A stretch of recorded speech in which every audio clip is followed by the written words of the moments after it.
ఉన్న బంగారాన్ని విడిపించి ఆ రోజు ఆన్లైన్ రేటుకే మేము కొంటాం. Sharma gold company. నమస్కారం, వెల్కమ్ టు సుమన్ టీవీ. నేను గీతాంజలి. ప్రస్తుతం మనతో పాటు ఉన్న అతిథి చాలా స్పెషల్ పర్సన్ అండి, ది మదన్ గుప్తా.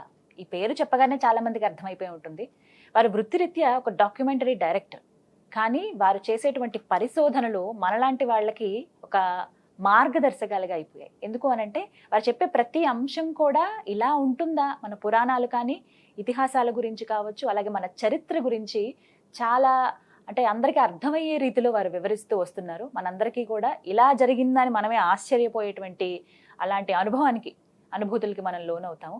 ఇవాల్టి అంశాలు ఏంటంటే చాలా ముఖ్యమైన విషయాలు మాట్లాడబోతున్నాం. ఇవన్నీ కూడా వారి మాటల్లో ఇవాల్టి డిస్కషన్లో మీరు చూడబోతున్నారు. ఇక ఆలస్యం చేయకుండా ఇంటర్వ్యూ ప్రారంభిద్దాం. మదన్ గుప్తా గారు, నమస్కారం సార్. నమస్తే అమ్మా. ఎలా ఉన్నారు? బాగున్నావు అమ్మా.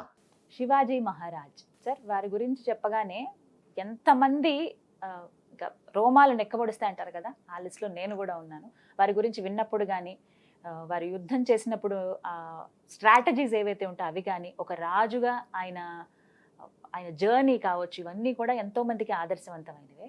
అదే ఒక మాట చెప్తారు, ఒక క్వశ్చన్గానే అడుగుతున్నాను మిమ్మల్ని. ఇది కొంతమంది అడిగినటువంటి ప్రశ్న. శివాజీ మహారాజ్ తన రాజ్యం కాపాడుకునేందుకు, రాజ్యం కోసం ఆయన యుద్ధం చేశారా, లేకుంటే హిందువుల కోసం ఆయన యుద్ధం చేశారా? ఇది ఒక పెద్ద ప్రశ్న, చాలా మంది సంధించిందే. ఇది మీ ముందు ఉంచుతున్నాను. శివాజీ మహారాజు ఎదిగే సమయంలో భారతదేశ చిత్రపటం ఎలా ఉండింది? భయంకరమైనటువంటి పరిస్థితుల్ని ఎదుర్కొంటూ ఉన్నది. ఇక్కడ హిందువుల మాన ప్రాణాలకి రక్షణ లేదు.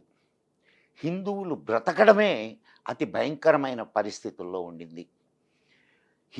హిందువుగా ఉండడానికి జిజియా పన్ను చెల్లించవలసినటువంటి పరిస్థితి.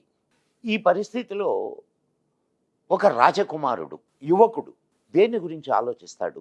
సామాన్య యువకులైతే తాము బ్రతకడానికి ఆలోచిస్తారు, కానీ నిలువెల్లా దేశభక్తిని, నిలువెల్లా ధర్మ నిరతను నింపుకున్నటువంటి శివాజీ ఎలా ఆలోచిస్తాడు? తన ధర్మాన్ని, తన జాతిని నిలబెట్టుకోవడానికి ఆలోచిస్తాడు. ఆయన ఏర్పాటు చేసినటువంటి సామ్రాజ్యం పేరు హైందవీ సామ్రాజ్యం. హైందవీ రాజ్య స్థాపన ఆయన ముఖ్య లక్ష్యం. ఆయన తన హిందూ రాజులతో పోరాడాడు, ముస్లిం రాజులతో పోరాడాడు. రాజ్య విస్తరణ చేయడానికి ఖచ్చితంగా ప్రయత్నం చేశాడు. కానీ ఆ రాజ్యం దేనికోసం? రాజ్యం ధర్మం కోసం. ఒక్కటే గుర్తుపెట్టుకోండి, శివాజీ చరిత్ర నేటి మనకు కూడా చెప్తున్నటువంటి అనేక పాఠాలు ఉన్నాయి. నాడు శివాజీ రాజ్య స్థాపన చేసి ధర్మాన్ని రక్షించడానికి ప్రయత్నం చేస్తే, నేడు రాజ్య స్థాపన, ధర్మాన్ని రక్షించడానికి నేడు ప్రజలకు ఉన్నటువంటి ఏకైక ఆయుధం తమ ఓటు. ధర్మాన్ని పాటించే వారికి, ధర్మాన్ని రక్షించాలనుకునే వారికి మీరు ఓటు వేసి రాజ్యాధికారాన్ని ధర్మం వైపు ఉండే వాళ్లకు ఇవ్వగలిగితే ధర్మం రక్షించబడుతుంది. నాడు శివాజీ ఇచ్చినటువంటి మహోన్నత సందేశం తను చేసినటువంటి యుద్ధాల ద్వారా అయితే ఏమి, తను చేసినటువంటి అనేక ప్రణాళికల ద్వారా అయితే ఏమి, తను ఏర్పరిచిన రక్షణ వ్యవస్థ ద్వారా అయితే ఏమి, భారతదేశానికి ఇచ్చినటువంటి సందేశం ఒక్కటే, ధర్మరక్షణ. ఆయన తల్లి జిజియాబాయి చిన్నప్పటి నుంచి ధర్మరక్షణ కోసమే ఆయన్ని ఉద్యుక్తుణ్ణి చేసింది. ఆయన గురువులు అందరూ కూడా ఆయనని ధర్మరక్షణ వైపే నడిపించారు తప్ప రాజ్య విస్తరణ వైపు ఎవ్వరూ నడిపించలేదు. ఈ విషయాన్ని మనం ఖచ్చితంగా గుర్తుపెట్టుకోవాలి. ఆయన రాజ్య విస్తరణ చేస్తే, రాజ్య విస్తరణ కోసమే ఆయన పాటుపడి ఉంటే, ఆ రాజ్యానికి హైందవీ స్వరాజ్యం అని పేరు పెట్టాల్సిన అవసరం లేదు. హైందవీ స్వరాజ్యాన్ని ఆయన స్థాపించడానికి యుద్ధం చేశాడు తప్ప, ధర్మ రక్షణకు యుద్ధం చేశాడు తప్ప, రాజ్య విస్తరణ కోసం ఆయన యుద్ధాలు చెయ్యలేదు. ఆయన ఎన్నెన్ని కష్టాలు పడ్డాడు. ఎంత చిన్న వయస్సు నుంచి చివరి క్షణం వరకు ఆయన అనుభవించినటువంటి కష్టాలు మానవ మాత్రులు ఎవ్వరూ అనుభవించి ఉండరు. అన్ని యుద్ధాలు చేస్తూ కూడా ఆయన ధర్మాన్ని తప్పలేదు. అనేక సంఘటనలు ఈ విషయాన్ని మనకు రుజువు చేస్తాయి. ఒక్క సంఘటన ఇక్కడ నేను మీకు చెప్పడానికి ప్రయత్నిస్తాను. ఒక సుబేదారు ఒక ముస్లిం యువతిని రాజుకు కానుకగా ఇద్దామని చెప్పి తీసుకొని వచ్చాడు. తీసుకొని వస్తే శివాజీ మహారాజు ఆ సుబేదార్ని మందలించి ఆమె ముస్లిం యువతి అయినప్పటికీ స్త్రీని ఎలా గౌరవించాలో అలా గౌరవించి పంపించాడు. ఇది మరి ధర్మ రక్షణలో, ధర్మ నిరతిలో, ధర్మాన్ని పాటించడంలో శివాజీ మహారాజు యొక్క చిత్తశుద్ధి కనిపించడం లేదా మనకి? ఆమెని బట్టలు పెట్టి ఆమెని సగౌరవంగా ఇంటికి సాగనంపాడు. ఒక చెల్లెల్ని అత్తగారింటికి ఎట్లయితే పంపిస్తామో అట్లా పంపించాడు. మరి దీన్ని ఏమనాలి? ఆయన నిజంగా ముస్లింల మీద కక్షతో ఈ పని చేశాడా అంటే కాదు. ముస్లింల మీద ఆయనకి ఎప్పుడూ కూడా విరోధభావం లేదు. ముస్లిముల యొక్క మనఃప్రవృత్తి ఏదైతే ఉందో, హిందూ విరోధ మనఃప్రవృత్తి, దోపిడీదారు మనస్తత్వం, దీని మీద ఆయన పోరాటం తప్ప పర్సనల్గా ముస్లిమ్స్ మీద ఆయనకి ఎటువంటి ఆయన సైన్యంలో కొంతమంది ముస్లిం అధికారులు ఉండేవాళ్ళు.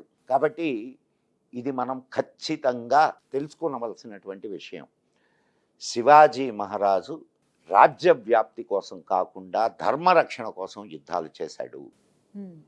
ఆనాడు ఉన్నటువంటి పరిస్థితుల్ని ఒక్కసారి మనం అధ్యయనం చేయగలిగితే ఈ విషయం మనకు అర్థమవుతుంది. ఆనాడు స్త్రీల మానాలకి విలువ లేదు. భారతదేశం ఆనాటి వరకు ఒక యుద్ధ ప్రక్రియ, ఒక యుద్ధ క్రమశిక్షణాయుతమైనటువంటి యుద్ధాన్ని చేసేటటువంటి దేశం. భారతదేశానికి దొంగచాటు దెబ్బ తీయడం అనేది చేతరాదు, తెలియదు. అండ్ సైన్యం పోయేటటువంటి దారిలో ఉన్నటువంటి గ్రామాలని టచ్ చేయరు, స్త్రీ బాల వృద్ధుల్ని టచ్ చేయరు. అండ్ సూర్యోదయం నుంచి సూర్యాస్తమయం వరకు మాత్రమే యుద్ధం జరిగేది, మధ్యలో యుద్ధ విరామ సమయం ఉండేది. ఇటువంటి నీతి నియమాలు ఏమీ లేని ఒక దారి దోపిడీ మోకలతో శివాజీ యుద్ధం చేశాడు. కానీ శివాజీ చేసిన యుద్ధం కూడా అంటే సత్యం సత్యేన సమాచరేత్, అంటే ముళ్ళును ముళ్ళుతోనే తీయాలి. అలాంటి దుర్మార్గపు యుద్ధం చేసేటటువంటి వాళ్ళతోటి అలాగ దుర్మార్గంగానే యుద్ధం చేయాలి. అందుకే శివాజీ అనేక రకాల యుద్ధ ప్రక్రియల్ని తన సైన్యంలో ఏర్పాటు చేశాడు. దాక్కుని యుద్ధం చేయడం అండ్ దారి కాచి యుద్ధం చేయడం, గెరిల్లా యుద్ధ నీతులు అంటారు. గెరిల్లా యుద్ధ నీతుల్ని ఆయన పాటించాడు. ఎదురుగ్గా వచ్చి పోరాడేవాడికి ఎదురుగ్గానే పోరాడాలి, కానీ దొంగ దెబ్బ తీసేటటువంటి వాళ్ళని దొంగ దెబ్బతోనే పరిమార్చాలి అనేది శివాజీ నీతి. శివాజీ యొక్క పరిపాలనను కానీ మనం జాగ్రత్తగా గమనిస్తే నేటి పరిపాలకులకు అది ఒక గొప్ప ఉదాహరణ. ధర్మాన్ని నిర్వర్తించడానికి శివాజీ ఎంత కంకణబద్ధుడో, ధర్మాన్ని కాపాడడానికి యుద్ధం చేయడానికి కూడా అంత కంకణబద్ధుడే.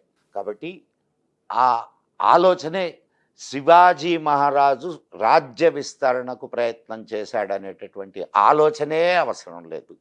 ఇదే కాదు, తర్వాత ఆయన పేష్వాలు అంటే ఆయన సైనికాధికారులు, ఆయన మంత్రులు, వీళ్ళందరూ కూడా ఔరంగజేబ్కి లేఖలు రాశారు.